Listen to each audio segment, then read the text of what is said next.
आज हम स्टार्ट करेंगे चैप्टर नंबर 4 और चैप्टर नंबर 4 का जो नाम है दिस इज कॉल्ड गैसेस।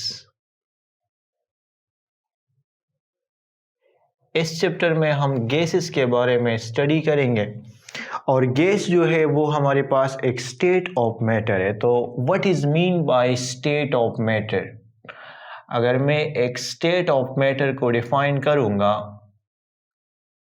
तो matter mean anything which occupy space and have मास।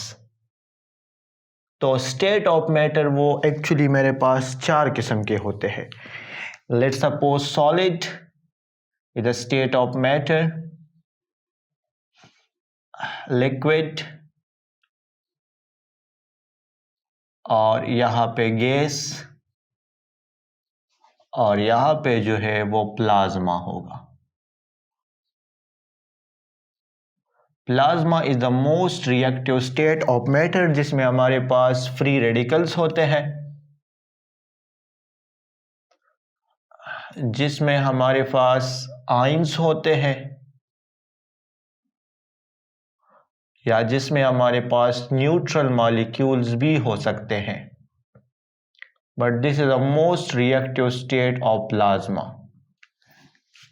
अच्छा, यहाँ पे हमारे पास एक सॉलिड है, एक लिक्विड है और एक जो है वो गैस है।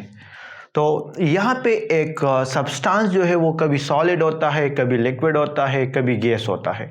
वो आपको ये एक बात पता है कि सॉलिड में इंटर मॉलिक्यूलर फोर्स जो है वो स्ट्रांग होगा, मॉलिक्यूल करीब करीब होंगे। लिक्विड में इंटर मॉलिक्यूलर फोर्स थोड़ा सा वीक हो जाता है और गैस में इंटर मॉलिक्यूलर फोर्स जो है वो और भी वीक हो जाता है। तो इसमें डिस्टेंस जो है दो मॉलिक्यूल के दरमियान वो ज़्यादा होगा। अगर आप यहाँ पे तीनों में ये एक्सप्लेन करोगे कि इंटर मॉलिक्यूलर फोर्स,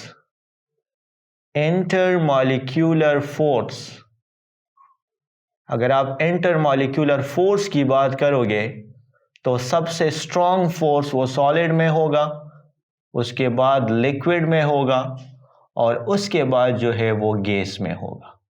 और अगर मैं इंटर मॉलिक्यूलर डिस्टेंस की बात करूं, मॉलिक्यूल के दरमियान जो डिस्टेंस है, इंटर मॉलिक्यूलर डिस्टेंस की अगर मैं बात करूंगा तो फिर ये ऑर्डर जो है वो रिवर्स हो जाएगा। सबसे ज्यादा डिस्टेंस मॉलिक्यूल्स के दरमियान वो गैस में होगा, उसके बाद लिक्विड में और उसके बाद जो है वो सॉलिड में होगा। अच्छा, अब यहाँ पे एक क्वेश्चन है कि मेरे पास एक सब्सटेंस कब वो लिक्विड होगा, कब वो गैस होगा और कब वो सॉलिड होगा। लेट्स सपोज अगर मैं H2O की बात करूँ ना, तो H2O मेरे पास सॉलिड फॉर्म में भी हो सकता है। अगर मैं इसको नाम दे दूँ आइस, H2O जो है वो मेरे पास लिक्विड फॉर्म में भी हो सकता है, वाटर, और यहाँ पे H2O जो है वो मेरे पास वो गैसेस फॉर्म में भी हो सकता है, वेपर फॉर्म में। तो अब यहाँ पे केमिकल फार्मूला जो है वो सेम है, लेकिन उसके स्टेट ऑफ मैटर जो है वो डिफरेंट है। कभी वो सॉलिड होगा, कभी वो लिक्विड होगा, कभी वो गैस होगा। तो यहाँ पे एक बात तो अपने साथ नोट कर दे कि जब भी आप एक स्टेट ऑफ मैटर को डिफाइन कर रहे हो, लेट्स सपोज मेरे पास एक सॉलिड या लिक्विड या गैस, तो स्टेट ऑफ मैटर जो है वो आपके पास एक बल्क प्रॉपर्टी होगी। This is a bulk property. Bulk property से मेरा मतलब होगा कि इसमें पार्टिकल्स की तादाद जो है वो ज्यादा होगी।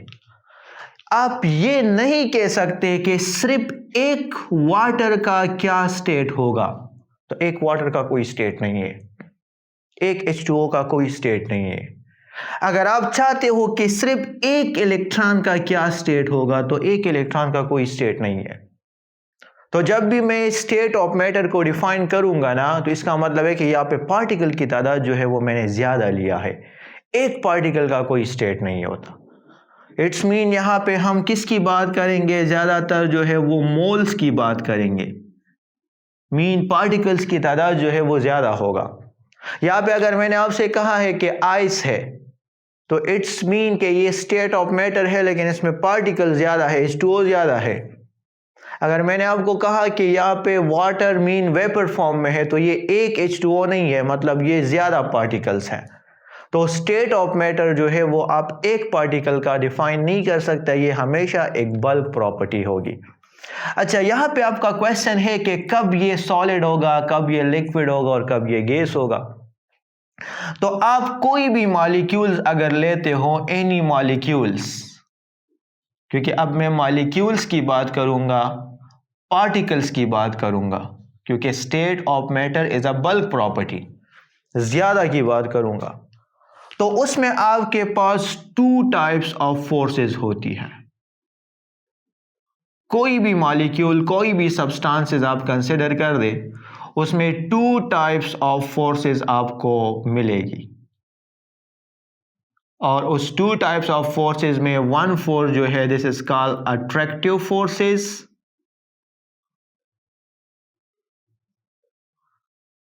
and the other one is called repulsive forces. It is also called escaping tendency. मतलब ये है कि या तो इसमें मॉलिक्यूल एक दूसरे को अट्रैक्ट करेंगे, मॉलिक्यूल के दरमियान अट्रैक्शन फोर्स होगा, एक दूसरे को अट्रैक्ट करेंगे, ठीक है, एक दूसरे के करीब आएंगे, अट्रैक्शन फोर्सेस होगी मॉलिक्यूल के दरमियान। और या इस तरह होगा कि मॉलिक्यूल एक दूसरे से दूर भागेंगे, रिपल्सिव फोर्सेस होगा, एक दूसरे से दूर भागेंगे। तो कोई भी मॉलिक्यूल्स, कोई भी सब्सटेंस आप कंसिडर करोगे, आपको दो किस्म की फोर्सेस नजर आ जाएगी उसमें, अट्रैक्टिव फोर्सेस और रिपल्सिव फोर्सेस।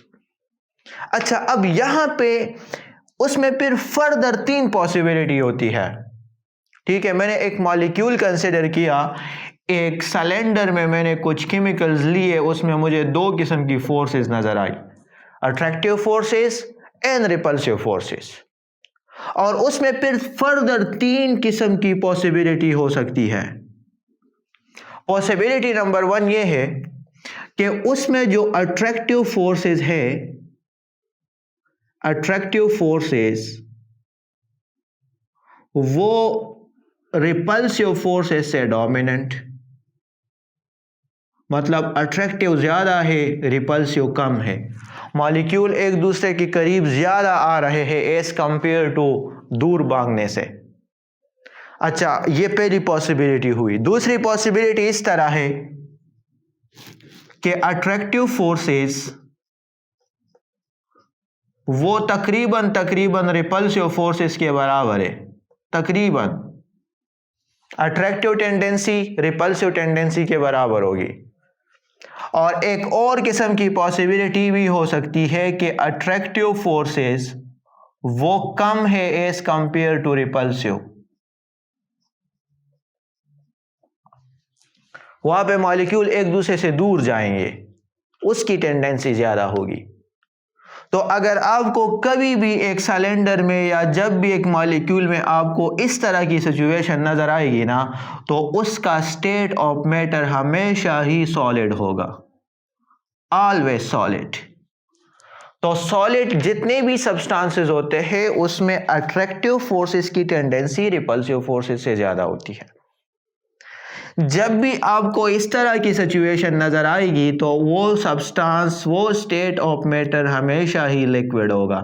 वाटर में आप देखते हो ना, कभी हाइड्रोजन बॉन्ड ब्रेक होता है, बनता है, ब्रेक होता है, बनता है।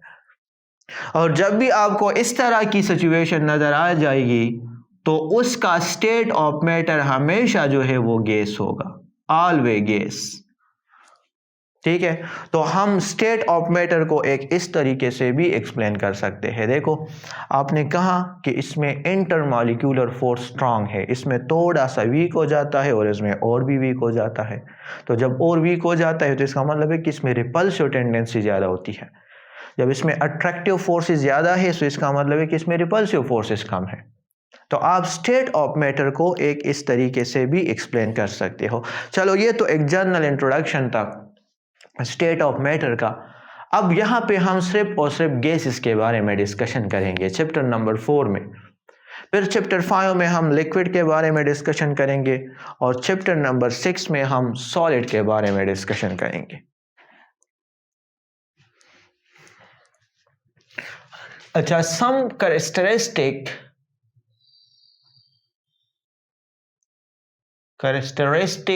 या some properties of gases.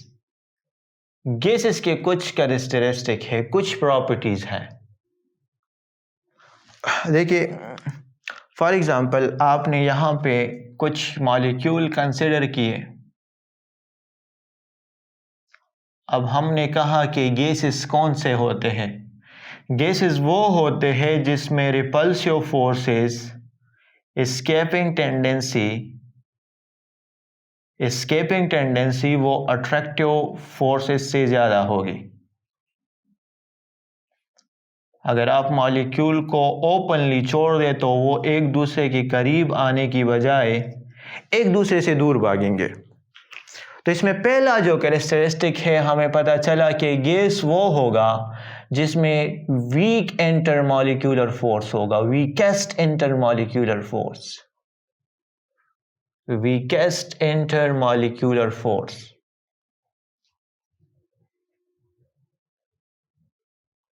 Liquid और सॉलिड के मुकाबले में इसमें फोर्स ऑफ अट्रैक्शन सबसे वीक होगी।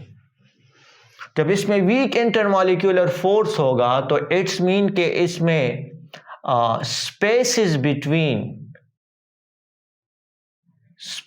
Between molecules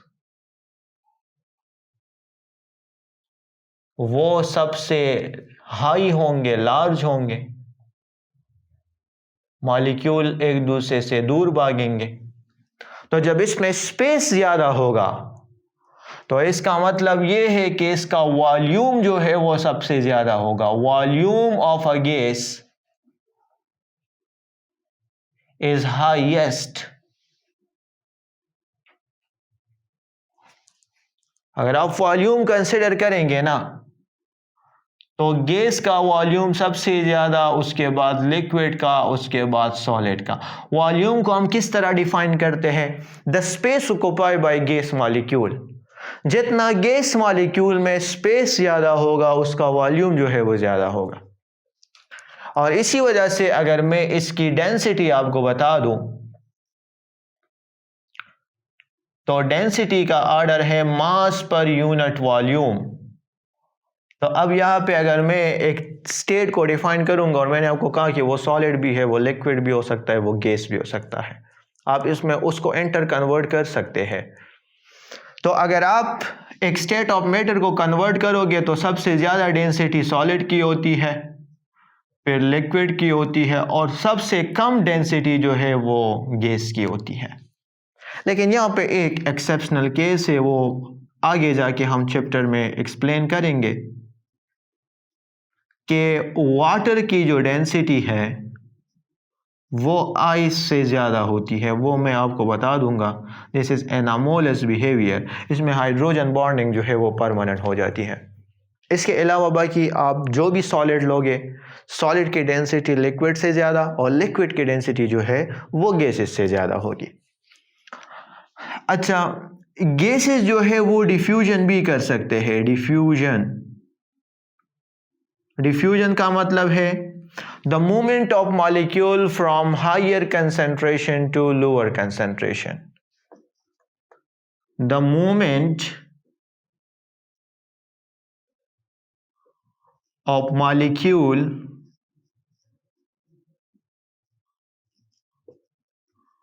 from high concentration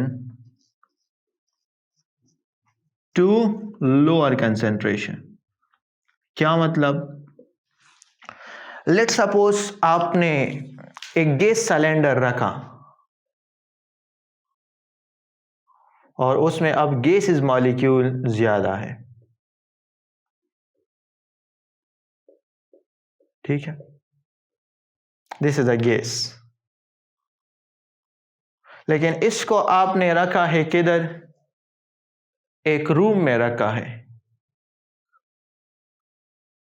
अच्छा, बाकी अगर आप इस रूम को देखें तो इस रूम में कोई गैस मॉलिक्यूल लेट सपोज नहीं है। अब यहाँ पे गैसेस का कंसंट्रेशन ज़्यादा है, यहाँ पे मॉलिक्यूल का कंसंट्रेशन ज़्यादा है, लेकिन इस रूम में जब मैंने देखा तो इसमें गैसेस का मॉलिक्यूल का कंसंट्रेशन तो कम था।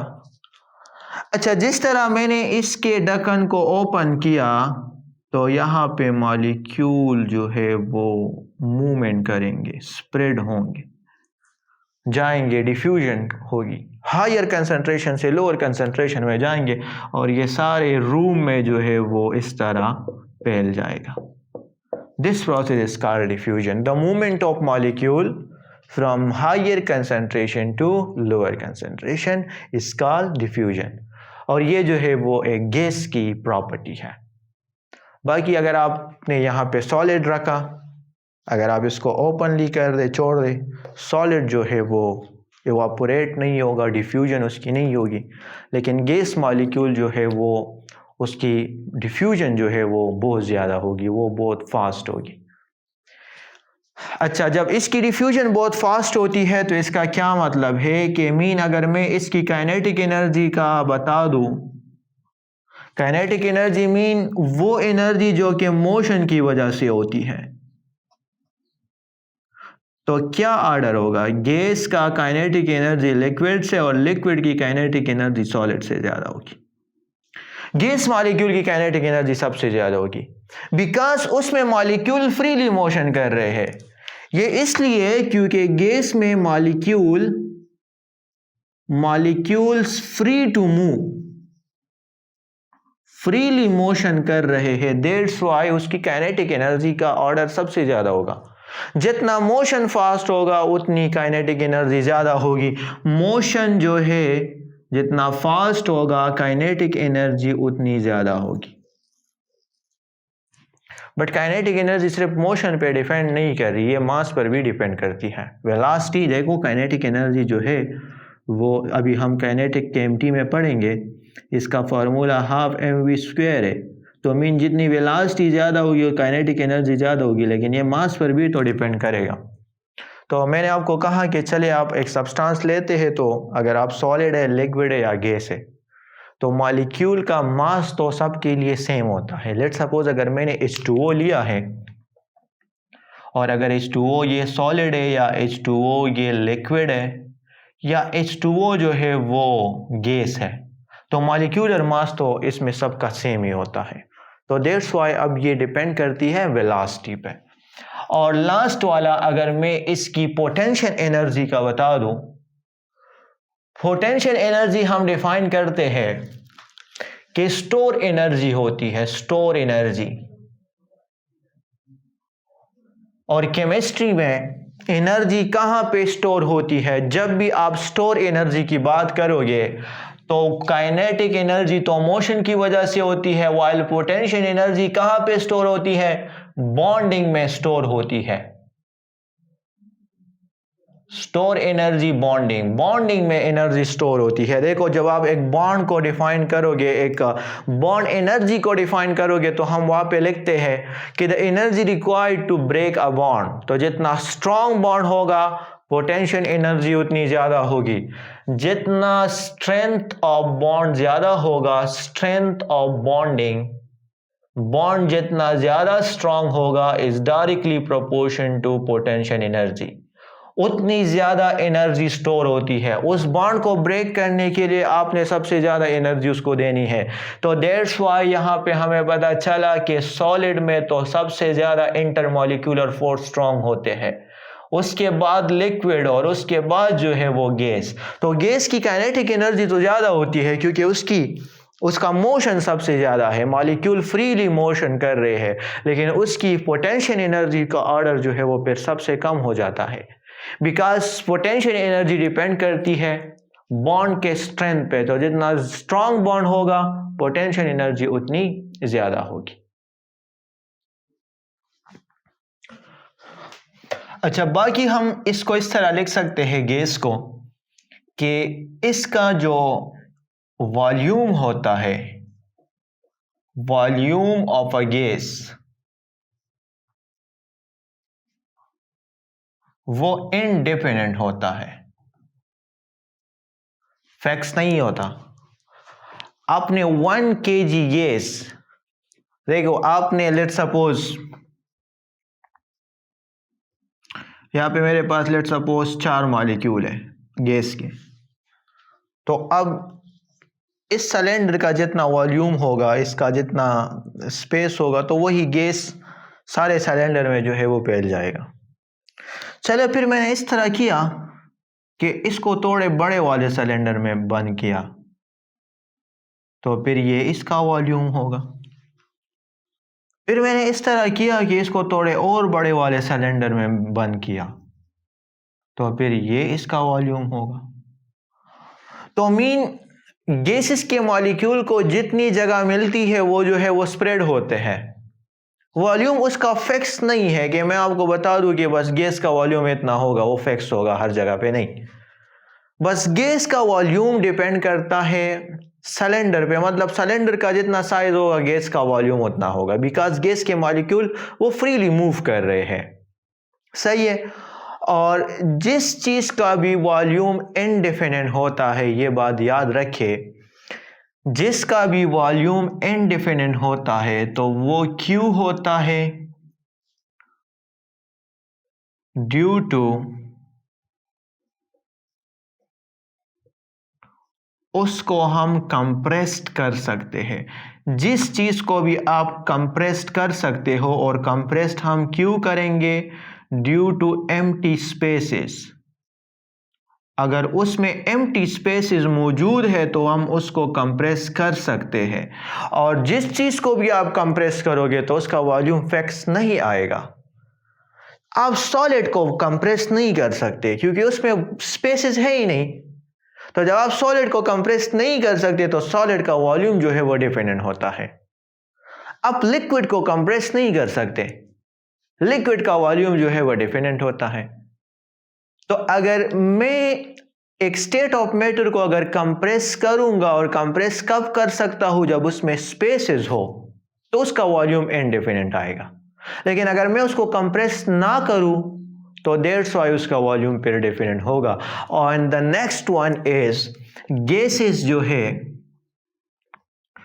उसका शेप भी इनडेफिनिट होता है। Shape of gas indefinite,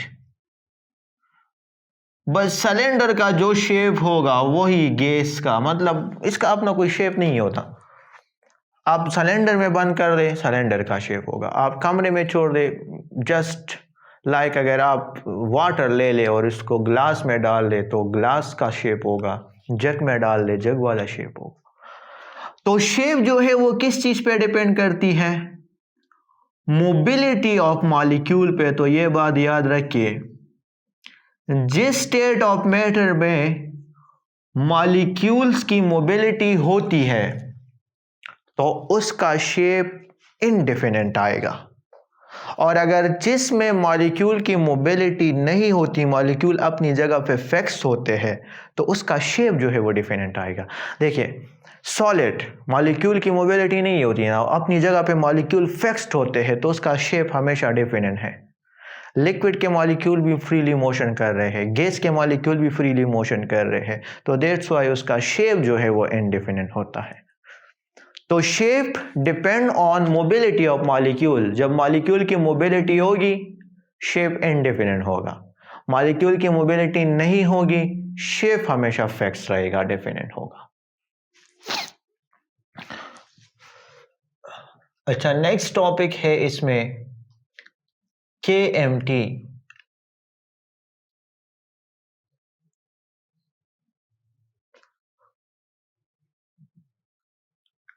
kinetic molecular theory. Kinetic molecular theory of gas.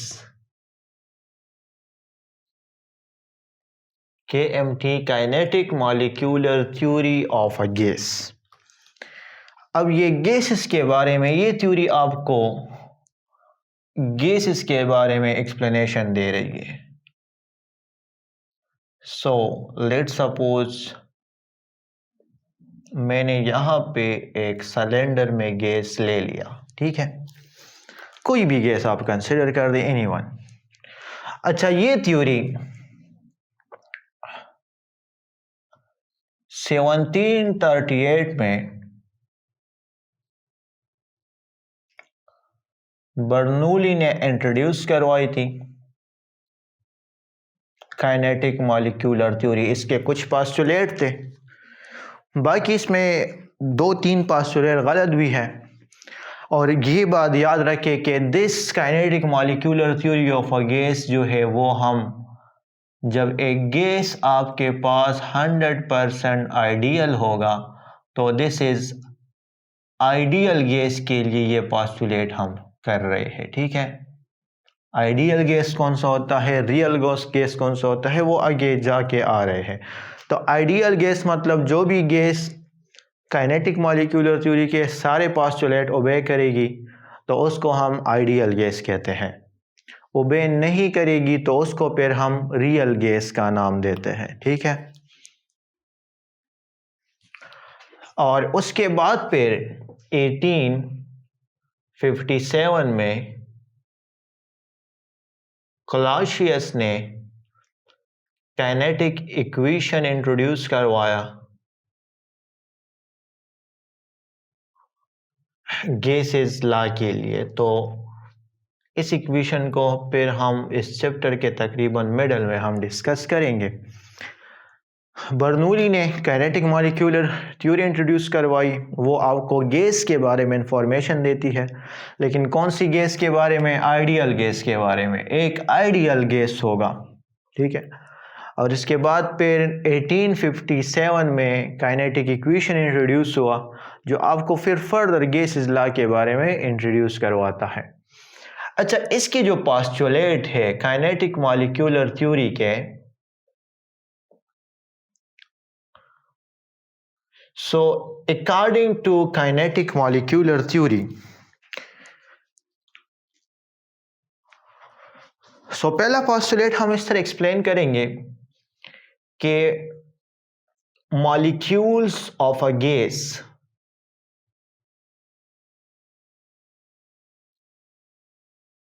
is identical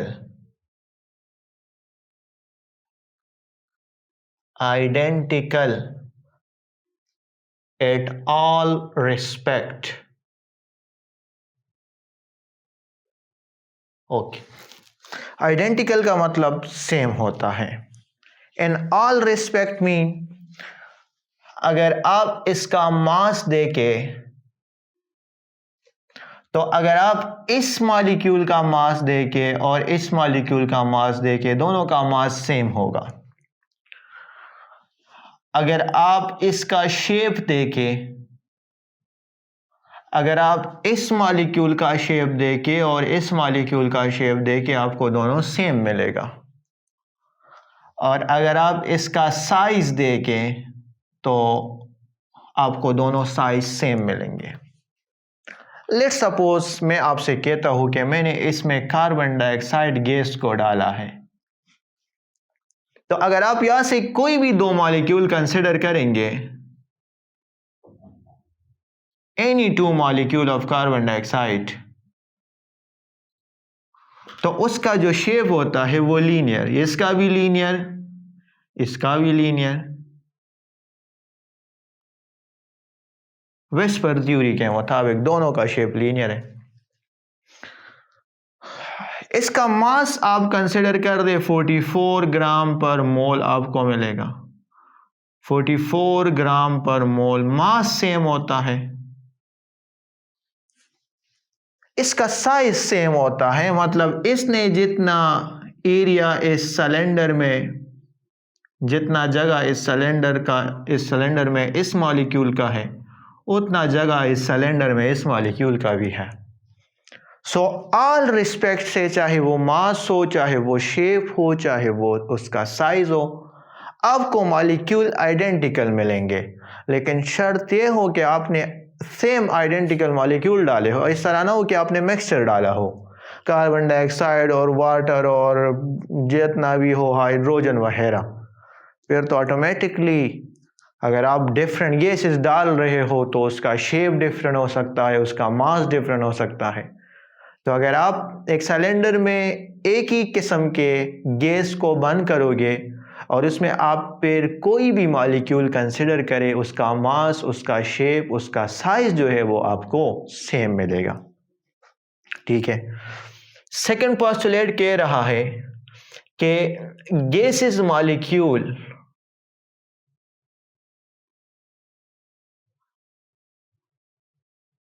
randomly move. हाँ बिल्कुल ठीक है। इस सिलेंडर में गैसेस मॉलिक्यूल की अपनी मर्जी होगी।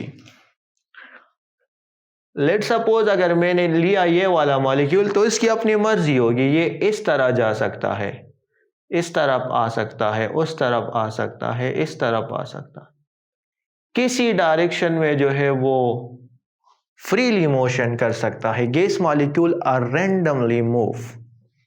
ठीक है। और थर्ड पोस्टुलेट के मुताबिक जब ये गैस मॉलिक्यूल रैंडमली मूव कर रहा है तो इसका मतलब है कि ये तो अब कोलिजन के चांसेस भी तो इसमें है। क्योंकि आप जरा कंसिडर करें ना, मैं आपसे कह रहा हूं कि गैस मॉलिक्यूल इधर आ रहा है, इधर आ रहा है, तो इस मॉलिक्यूल की भी अपनी मर्जी है ना। तो फॉर एग्जांपल ये उस टाइम उधर जा रहा है, ये इधर आ रहा है, ये उधर जा रहा है, दरमियान में दोनों ने कोलिजन कर दिया। हाँ पॉसिबल है। यहां पे ये इसकी अपनी मर्जी है, फॉर एग्जांपल ये इधर आ रहा है तो इसने वॉल ऑफ द कंटेनर के साथ कोलिजन किया। तो जब ये फ्रीली मोशन करेगा तो थर्ड पोस्टुलेट के मुताबिक gases molecule are collide each other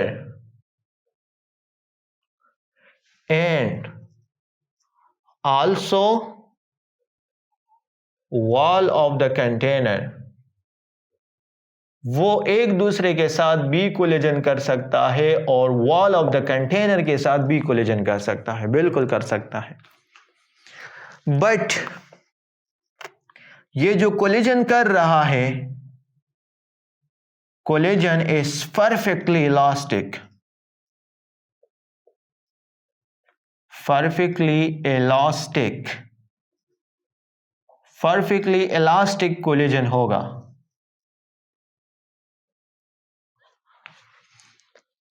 okay, what is mean by perfectly elastic collision? कि मॉलिक्यूल की जो काइनेटिक एनर्जी होती है और मॉलिक्यूल का जो मोमेंटम होता है नॉट लॉस्ट, सेम रहेगा। काइनेटिक एनर्जी और इसका मोमेंटम जिस तरह कोलिजन से पहले था उसी तरह कोलिजन के बाद भी रहेगा। This is called perfectly elastic collision. And next point, यहां पे देखो आपने बताया कि मॉलिक्यूल कोलिजन कर रहे हैं, तो ये कोलिजन जो है अब कुछ टाइप्स की हो सकती है। देखो इस तरह भी हो सकता है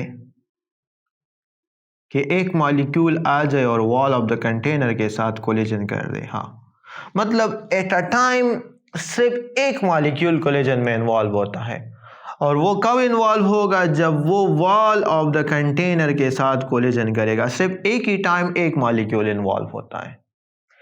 इस सिलेंडर में इस तरह सिचुएशन भी होती है कि दो मॉलिक्यूल आ जाए और एक ही जगह पे और एक ही टाइम पे कोलिजन करे। ये दोनों बातें याद रखें, एक ही जगह पे और एक ही टाइम पे कोलिजन करे।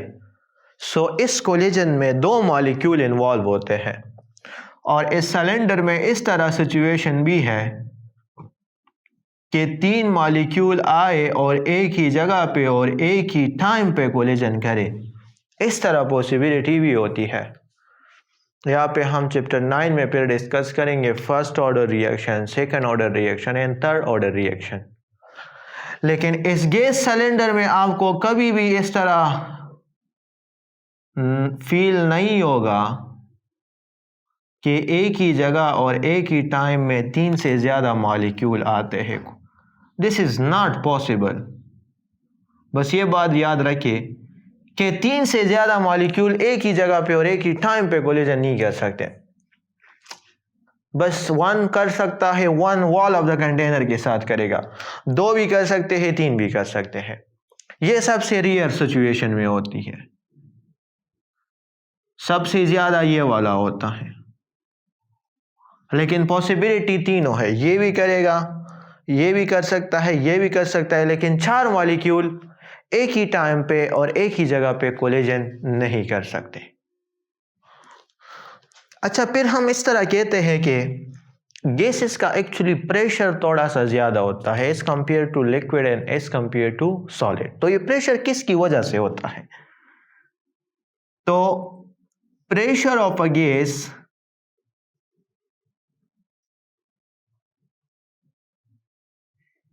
is due to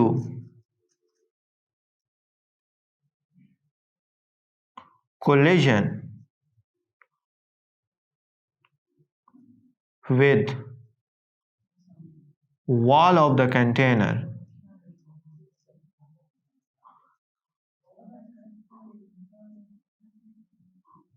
ये वाली कोलिजन जितनी ज्यादा होगी तो प्रेशर उतना ज्यादा होगा। देखो, प्रेशर को हम किस तरह डिफाइन करते हैं? Force per unit area. ये मॉलिक्यूल आ रहा है और इसने इसमें फोर्स लगाया पर यूनिट एरिया, तो इसकी वजह से इसका प्रेशर बढ़ेगा। जितनी ज्यादा कोलिजन होगी उतना ज्यादा प्रेशर होगा। Pressure is directly proportion to number of collision. जितने number of collision wall of the container के साथ ज्यादा होंगे उतना ही उस गैस का प्रेशर ज्यादा होगा।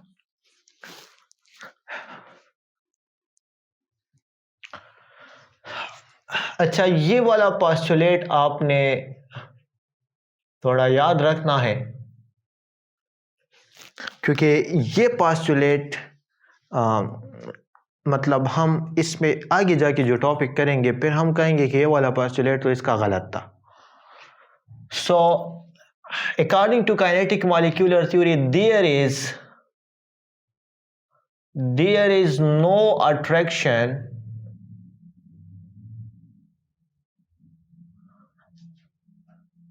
among gas molecule। Gas molecule में कोई अट्रैक्शन नहीं होगा। मॉलिक्यूल का एक दूसरे के साथ कोई ताल्लुक नहीं है, ना वो एक दूसरे को अट्रैक्ट कर सकते हैं ना वो एक दूसरे को रिपेल कर सकते हैं। मतलब नो इंटरेक्शन, गैस मॉलिक्यूल के दरमियान कोई इंटरेक्शन नहीं होगा, नो अट्रैक्शन होगा। ये पोस्टुलेट अपने पास याद रखोगे, ठीक है? इसके बेस पे फिर हम आपको बताएंगे कि what is mean bye ideal gas और रियल गैस में फ़र्क क्या होता है। तो ये बात याद रखिए कि गैसेस में अगर कोई इंटरेक्शन नहीं है so this is ideal gas. लेकिन फिर हम कहते हैं कि ऐसा नहीं है, गैसेस में कुछ ना कुछ इंटरेक्शन होता है, अट्रैक्शन भी होता है, रिपल्शन भी होता है। तो जब इंटरेक्शन होगा तो वो फिर रियल गैस होगा। लेकिन ये तो हम सिंपल आइडियल गैस के लिए ये वाला काइनेटिक मॉलिक्यूलर थ्योरी एक्सप्लेन कर रहे हैं। तो आप ये बात याद रखें कि this is only for ideal gas, कोई इंटरेक्शन नहीं होगा गैस मॉलिक्यूल के दरमियान।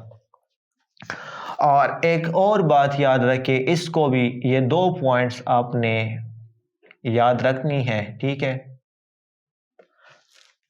कि volume of one molecule is neglect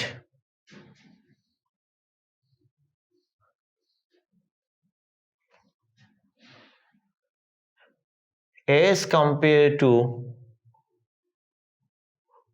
total volume of a gas। तो ये 2 पोस्टुलेट आप अपने पास नोट कर दें। इसका मतलब ये है कि अगर आपने गैस सिलेंडर में ये सारे मॉलिक्यूल्स लिए हैं ना, और इसका वॉल्यूम आप ज़रा चेक कर दें, बहुत ज़्यादा वॉल्यूम है, स्पेस बहुत ज़्यादा है, क्योंकि गैस मॉलिक्यूल में स्पेसेस ज़्यादा होते हैं। अब ये कह रहा है कि आप इससे एक मॉलिक्यूल को हटा दे तो बाकी गैस के वॉल्यूम पे कोई असर नहीं पड़ेगा। एक मॉलिक्यूल के वॉल्यूम आप टोटल के मुकाबले में जो है वो नेगलेक्ट कर सकते हो, लेकिन जब हम रियल गैस की तरफ जाएंगे तो फिर हम कहेंगे कि इस तरह नहीं है, वहाँ पे फिर हम वॉल्यूम करेक्शन करेंगे। लेकिन आइडियल गैस के रिलेटेड मुताबिक अगर आप एक मॉलिक्यूल को हटा दें एक गैस सिलेंडर से तो बाकी उस पर कोई भी असर नहीं पड़ेगा। एंड पोस्टुलेट नंबर 8 के काइनेटिक एनर्जी, देखिए हम काइनेटिक एनर्जी की जब बात करते हैं the energy due to motion ना, मोशन की वजह से जो एनर्जी प्रोड्यूस होती है, लेकिन हम हमेशा एक गैस की एवरेज काइनेटिक एनर्जी की बात करते हैं। वो इसलिए क्योंकि उसमें कुछ मॉलिक्यूल्स बिल्कुल नीचे होंगे तो उसका मोशन थोड़ा सा स्लो होगा, कुछ का मोशन मतलब कुछ मॉलिक्यूल ऊपर होंगे फ्री होंगे, उसका मोशन थोड़ा सा फास्ट होगा। तो फिर हम एवरेज काइनेटिक एनर्जी की बात करते हैं, मतलब ओवरऑल लेते हैं, ठीक है। क्योंकि मैं एक एक मॉलिक्यूल का मोशन तो आपको नहीं बता सकता, क्योंकि अब इसमें तो बहुत सारे मॉलिक्यूल है। अब मैं तो ये नहीं कर सकता कि इसका मोशन अब इसकी काइनेटिक एनर्जी इतनी है, इसकी इतनी है, इसकी इतनी है। तो सब की जो है हम एक एवरेज की बात करते हैं, एवरेज काइनेटिक एनर्जी की बात करते हैं। तो ये आपको बताता है कि kinetic energy of a gas is directly proportion to absolute temperature. जितना टेम्परेचर ज्यादा होगा उस गैस की काइनेटिक एनर्जी ज्यादा होगी। हाँ बिल्कुल सही है।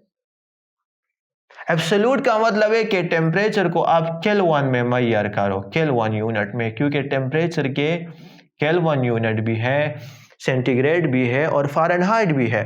तो जितना आप टेम्परेचर दे रहे हो मॉलिक्यूल की काइनेटिक एनर्जी ऑटोमेटिकली उतनी ज़्यादा हो रही है। तो kinetic energy of a gas जो है वो टेम्परेचर के डायरेक्टली प्रोपोर्शन है। लेट सपोज अगर मैंने यहाँ पे गैस सिलेंडर रखा है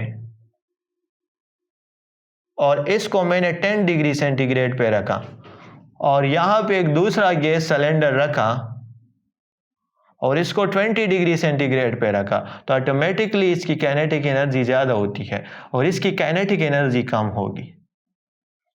जितना आप टेम्परेचर दोगे ना, जितना आप टेम्परेचर दोगे is directly proportion to kinetic energy and directly proportion to collision, उतना कोलिजन की पॉसिबिलिटी ज़्यादा होगी।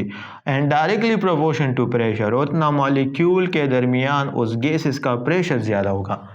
तो ये कह रहा है कि जितना आप टेम्परेचर ज़्यादा प्रोवाइड कर रहे हो गैस की काइनेटिक एनर्जी उतनी ज़्यादा होती है। And the 9th postulate is, मैंने आपको कहा कि हम एवरेज काइनेटिक एनर्जी की बात करेंगे। So the average kinetic energy of two different gases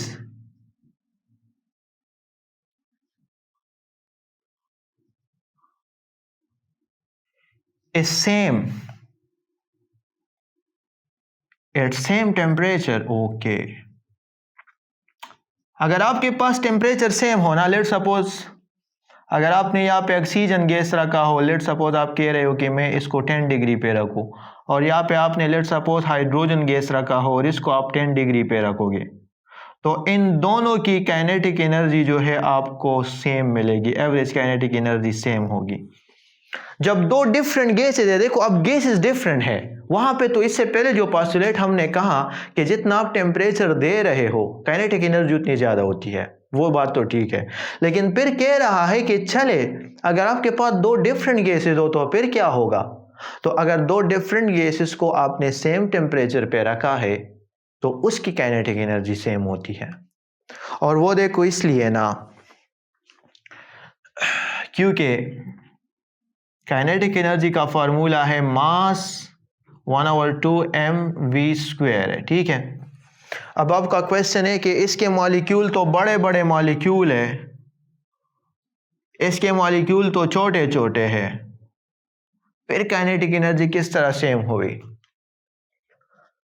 यहाँ पे देखो अगर मैं ऑक्सीजन मॉलिक्यूल का केस एक्सप्लेन कर रहा हूं ना, तो ऑक्सीजन में देखो हाफ तो बस कॉमन है। ऑक्सीजन में अब यहाँ पे मास की वैल्यू बड़ी है मास उसका ज्यादा है 32 ग्राम पर मोल, लेकिन मास ज्यादा होने की वजह से इसकी वेलोसिटी का जो वैल्यू है वो कम है। मास ज्यादा, वेलोसिटी कम। लेकिन अब अगर मैं हाइड्रोजन वाला केस एक्सप्लेन कर रहा हूं तो इसका मास जो है वो कम है 2 ग्राम पर मोल, लेकिन जितना मॉलिक्यूल छोटा होगा तो वो मॉलिक्यूल उतना तेजी से भागेगा ना, तो उसकी अब वेलोसिटी ज्यादा है। तो देखिए अब दो डिफरेंट गैसेज है, तो अगर आप दोनों देखो काइनेटिक एनर्जी मास और वेलोसिटी दोनों पे डिपेंड कर रही है ना। तो अब इसका मास ज्यादा, वेलोसिटी कम, इसका मास कम, वेलोसिटी ज्यादा। तो अगर मैं आपसे कहूं कि 3 मल्टीप्लाई 2 तो आंसर 6 आएगा, और अगर आपसे कहूं तो 2 मल्टीप्लाई 3 तो फिर भी आंसर 6 आएगा। तो एक की वैल्यू अगर जितनी छोटी हो रही है तो दूसरी की वैल्यू उतनी बड़ी हो रही है।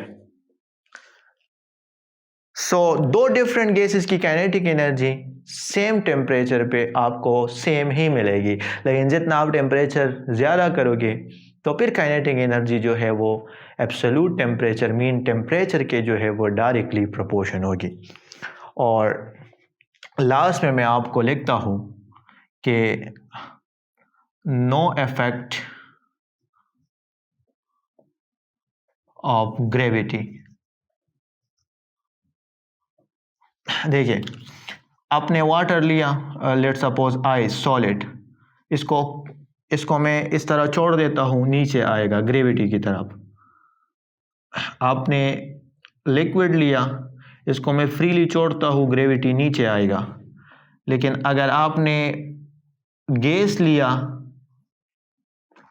ऊपर जाएगा, ग्रेविटी का कोई इफेक्ट नहीं होता gas. So this is all about kinetic molecular theory। इसमें पोस्टुलेट नंबर 6 और पोस्टुलेट नंबर 7 आपको हर एक टॉपिक के लिए याद होना चाहिए।